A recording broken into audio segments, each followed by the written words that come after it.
हरिः ओम्। ॐ श्रीकृष्णपरब्रह्मणे नमः। श्रीमद्भगवद्गीता अथ अष्टमोऽध्यायः। अक्षरपरब्रह्मयोगः। अर्जुन उवाच किं तद्ब्रह्म किमध्यात्मं किं कर्म पुरुषोत्तम अधिभूतं च किं प्रोक्तम् दैवं किमुच्यते अधियज्ञः कथं कोत्र देहेऽस्मिन् मधुसूदन प्रयाणकाले च कथं ज्ञेयोऽसि नियतात्मभिः।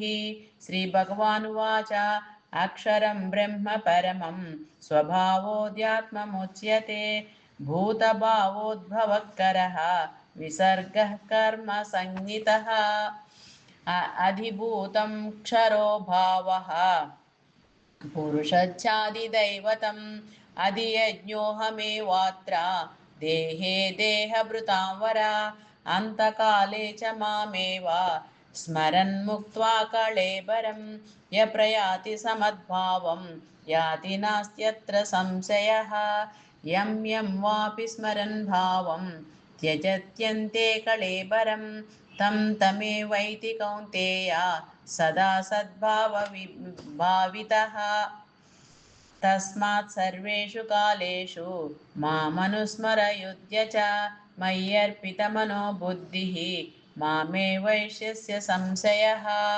अभ्यासयोगयुक्तेन चेतसा नान्यगामिना परमं पुरुषं दिव्यं याति पार्थानुचिन्तयन् कविं पुराणमनुशासितारम् अणोरणीयां समनुस्मरेद्यः सर्वस्य दातारमचिन्त्य रूपम् आदित्यवर्णं तमसः परस्तात् प्रयाणकाले मनसाचलेन भक्त्या युक्तो योगबलेन चैव भ्रुवोर्मध्ये प्राणमावेश्य सम्यक् सतं परं पुरुषमुपैति दिव्यम् यदक्षरं वेदविदो वदन्ति विसन्ति यद्यतयो वीतरागाः यदिच्छन्तो ब्रह्मचर्यं चरन्ति तत्ते पदं संग्रहेण प्रवक्ष्ये सर्वद्वाराणि संयम्य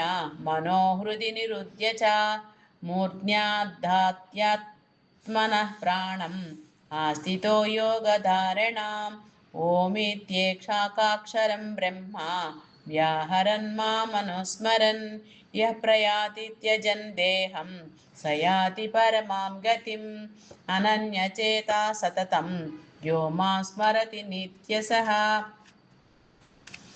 तस्याहं सुलभः पार्थ नित्ययुक्तस्य योगिनः मामुपेत्य पुनर्जन्म दुःखालयमशाश्वतं नाप्नुवन्ति महात्मानः संसिद्धिं परमां गताः आब्रह्मभुवनान् लोकाः पुनरावर्तिनोऽर्जुन मामुपेत्य तु कौन्तेय पुनर्जन्म न विद्यते सहस्रयुगपर्यन्तम् अहर्यद्ब्रह्मणो विदुः रात्रिं युगसहस्रान्तां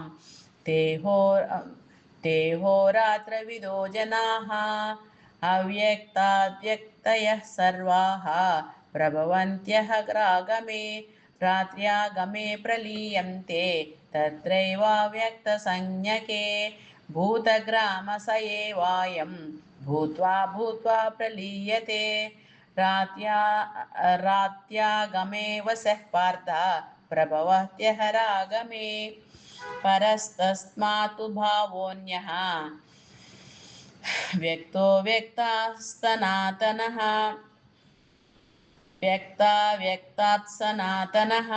यः सर्वेषु भूतेषु नश्यत्सु न विनश्यति अव्यक्तोऽक्षरयुक्तः तमाहुः परमां गतिं यं प्राप्य न निवर्तन्ते तद्धाम परमं मम पुरुषः स परः पार्थ भक्त्या लभ्यस्वनन्यया यस्यान्तस्तानि भूतानि येन सर्वमिदं ततं यत्र काले त्वनावृत्तिम् आवृत्तिं चैव योगिनः प्रयाता यान्ति तं कालं वक्ष्यामि भरतर्षभ। अग्निर्ज्योतिरः शुक्लः षण्मासा उत्तरायणं तत्र प्रयाता गच्छन्ति ब्रह्मविदो जनाः। धूमो रात्रिस्तथा कृष्णः षण्मासा दक्षिणायनं तत्र चान्द्रमसं ज्योतिः योगी प्राप्य निवर्तते। शुक्लकृष्णे गति हेते जगतः शाश्वते मते एकया यात्यनावृत्तिम् अन्यया वर्तते पुनः नेते नैते श्रुति पार्थ जानन् योगी मुह्यति कच्चन। तस्मात् सर्वेषु कालेषु योगयुक्तो भवार्जुन। वेदेषु यज्ञेषु तपस्सु चैव दानेषु यत्पुण्यफलं प्रदिष्टम् अत्येति तत्सर्वमिदं विदित्वा योगी परं स्थानमुपैति चाद्यम्। ఓం తత్సత్. ఇది శ్రీమద్భగవద్గీతాసు ఉపనిషత్సు బ్రహ్మ విద్యాయాం యోగశాస్త్రే శ్రీకృష్ణార్జున సంవాదే అక్షర పరబ్రహ్మ యోగో నామ అష్టమోధ్యాయః. హరి ఓం.